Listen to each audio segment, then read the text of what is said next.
আসসালামু আলাইকুম। এসএসসি একাডেমিতে সবাইকে স্বাগত জানাই। নবম দশম শ্রেণীর পদার্থবিজ্ঞানের একটি গুরুত্বপূর্ণ অধ্যায় চলতড়িৎ বা চলবিদ্যুৎ। তো এই অধ্যায়ের বেসিক সহ গাণিতিক সমস্যার সমাধান সিরিজের আজকের পর্বটি হচ্ছে ৮ নং পর্ব। ৮ নং পর্বে আমরা এই গুরুত্বপূর্ণ যে টপিকগুলো ছিল সেখান থেকে ১১ নম্বর যে টপিকটি অর্থাৎ বর্তনী সম্পর্কে জানবো ইনশাআল্লাহ। আমাদের ১১ নম্বর টপিকটি ছিল হচ্ছে বর্তনী সম্পর্কে। বর্তনী কি?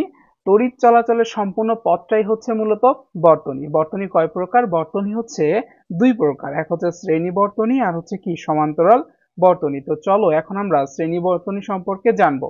শ্রেণী বর্তনী কি?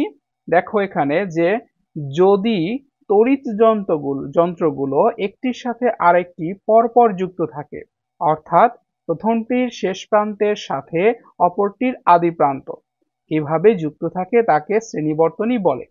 বলা হয়েছে যে একটি বর্তনী যেটা কিনা তড়িৎ যন্ত্রগুলো কি থাকবে, পাশাপাশি অবস্থান থাকবে।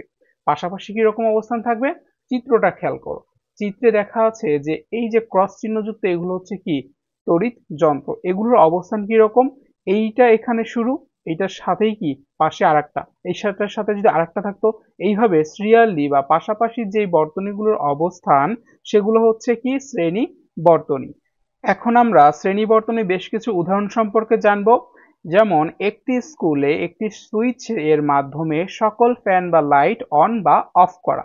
সাধারণত আমাদের দেশে প্রাথমিক বিদ্যালয়গুলো অর্থাৎ প্রাইমারি স্কুলগুলোতে কি করা হয়, এই ধরনের বর্তনী ব্যবহার করা হয়। কারণ কি, প্রাইমারি বা প্রাথমিক বিদ্যালয় যেহেতু কি করে শিশুরা পড়ালেখা করে, সেখানে দুর্ঘটনা এড়ানোর জন্য কি করা হয়, একটি ক্লাসরুম বা একটি স্কুলে কি করা হয়, একটি মাত্র সুইচ ব্যবহার করা হয়, যেগুলোর মাধ্যমে একটি ক্লাসরুমের সকল ফ্যান বা লাইট কি করা হয়, অন বা অফ করা যায়।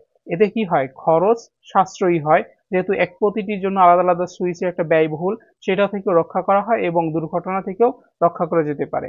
এবং আরেকটি ভালো উদাহরণ হচ্ছে বিয়ে বাড়িতে আলোকসজ্জায় ব্যবহৃত যে লাইট। বিয়ে বাড়িতে গেট সাজানোর ক্ষেত্রে বা বিয়ে বাড়িটা সাজানোর ক্ষেত্রে কি করা হয়, যে সকল লাইটগুলো ব্যবহার করা হয় সেগুলো কিন্তু পাশাপাশি অবস্থান করে, একটির পাশে একটি। এগুলো কন্ট্রোলের জন্য কি করা থাকে, একটি মাত্র সুইচ থাকে যেটা অন করার মাধ্যমে বাতিগুলো জ্বলে ওঠে এবং যেটা অফ করার মাধ্যমে বাতিগুলো নিভে যায়। এবং আরেকটি উদাহরণ হচ্ছে রাস্তার ল্যাম্প পোস্টের বাতির সংযোগ। আমাদের যে রাস্তার যে ল্যাম্প পোস্ট গুলো আছে সেগুলো কি করা হয়, 10টা বা 15টা ল্যাম্প পোস্টের জন্য একটি মাত্র সুইচ ব্যবহার করা হয় এবং একটি সুইচ অন করার সাথেই 10টি বা 15টি সুইচ কি ল্যাম্প পোস্ট কি করা হয় যে জ্বলে ওঠে। সেইভাবে কি আবার পরবর্তী 10-15টা এইভাবে কি করা হয় যে শ্রেণী বর্তনীর মাধ্যমে রাস্তার ল্যাম্প পোস্ট গুলো কি করা হয়, নিয়ন্ত্রণ করা হয়। শ্রেণী বর্তনীর যেমন সুবিধা আছে ঠিক তেমনি ভাবে অসুবিধাগুলো আছে। তো চলো আমরা অসুবিধাগুলো জেনে নেই। শ্রেণী বর্তনীর যে অসুবিধা সেটা হচ্ছে কি, এটির এক বর্তনীর একটি অংশ নষ্ট হয়ে গেলে সম্পূর্ণ বর্তনী অকেজো হয়ে যায়। যদি ল্যাম্পপোস্টের কথা আমরা চিন্তা করি, ল্যাম্পপোস্টের যে 10টি লাইট কানেক্ট থাকে সেখান থেকে যদি একটি নষ্ট হয়ে যায়, বাকিগুলো বা সবগুলোই কি হয়ে যাবে, অকেজো হয়ে যাবে, যেহেতু তারা কি একই বিদ্যুৎ প্রবাহের সাথে জড়িত, একই তার দ্বারা জড়িত বা সংযুক্ত অবস্থায় থাকে। তো এখানে একটি গুরুত্বপূর্ণ বিষয় হচ্ছে কি, যে এইটার কারণেই মূলত তাদের অসুবিধা হয়, সেটা হচ্ছে কি যে বর্তনীর প্রতিটি অংশের মধ্য দিয়ে সমপরিমাণ বিদ্যুৎ বা তড়িৎ প্রবাহিত হয়। যেহেতু একই তার দ্বারা যুক্ত তারা, পাশাপাশি অবস্থান তাদের, তাহলে কি হবে, তারা অবশ্যই একটি মাত্র তার বা একটি তার দ্বারা কি থাকে, যুক্ত থাকে, যার কারণে প্রতিটি অংশের মধ্য দিয়ে কি হবে, সমপরিমাণ বিদ্যুৎ বা তড়িৎ প্রবাহিত হবে। এখন আমরা জানবো সমান্তরাল বর্তনী সম্পর্কে। সমান্তরাল বর্তনী কি, যদি প্রত্যেকটি তড়িৎ যন্ত্রের একটি প্রান্ত একটি নির্দিষ্ট বিন্দুতে এবং অপর প্রান্ত অপর একটি নির্দিষ্ট বিন্দুতে যুক্ত থাকে, তবে সে বর্তনীকে বলা হচ্ছে কি সমান্তরাল বর্তনী। লক্ষ্য করো চিত্রটি, যে একটি তড়িৎ যন্ত্রের একটি প্রান্ত একটি নির্দিষ্ট বিন্দু এবং অপর প্রান্ত অপর একটি নির্দিষ্ট বিন্দু, প্রত্যেকটি তড়িৎ যন্ত্রের জন্য নির্দিষ্ট দুইটা বিন্দু, আবার এইটার ক্ষেত্রে এইটার জন্য দুইটা নির্দিষ্ট বিন্দু, এইভাবে যদি সংযুক্ত থাকে সেটা হচ্ছে কি সমান্তরাল বর্তনী।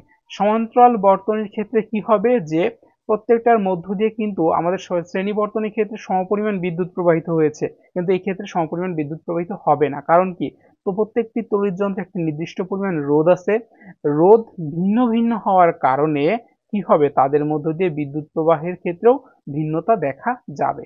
যেমন হিসেবে কি বলতে পারি আমরা, যে আর কি সুবিধা, সাধারণত বাসাবাড়িতে ব্যবহৃত ফ্যান, লাইট ইত্যাদির সংযোগ আমাদের বাসাবাড়িতে কি করা হয়, প্রত্যেকটা ফ্যানের জন্য একটা সুইচ, একটা লাইটের জন্য একটা সুইচ, এভাবে কি করা হয়, সংযুক্ত করা হয়। চাইলে আমরা বাসাবাড়িতে খরচ কমানোর জন্য কি করতে পারি, শ্রেণী বর্তনী ব্যবহার করতে পারি। তবে সেটা কি হবে যে একে তো বিপজ্জনক হইতে পারে, আবার হচ্ছে কি যে একবার সমস্যা হলে সবগুলোই নষ্ট হয়ে যেতে পারে।